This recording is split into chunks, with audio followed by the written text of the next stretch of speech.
Hello, আসসালামু আলাইকুম guys. তো এটা হচ্ছে আপনার রুই মাছের চারা।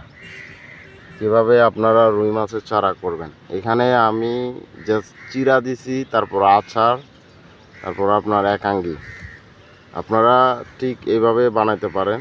আমি যে সিস্টেমগুলি বানাইছি, আমি এখন চারা মারবো। গতকালকে রাত্রে মারছিলাম, তো এখন মারবো। তো এখানে আমি জাস্ট 6টা গুলা বানাইলাম, এই যে দেখতে পাচ্ছেন 6টা। তো আমি জাস্ট আমার চারা হচ্ছে এটা। তো অবশ্যই যদি আমার ভিডিওটা ভালো লাগে, অবশ্যই একটা লাইক চাই আপনাদের কাছে। তো আমি জাস্ট এখন মারবো।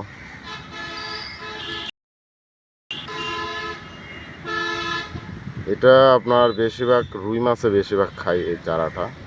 আপনার রুই মাছ বলেন, মাল মাছ বলেন, মানে বেশিরভাগ এই চারাটা সব থেকে মাছে বেশি পছন্দ করে এই চারাটা। আপনারা অবশ্যই এই চারাটা আপনারা অবশ্যই ইউজ করতে পারেন, সমস্যা নাই। আর আপনারা এতটুকুই, সবাই ভালো থাকবেন।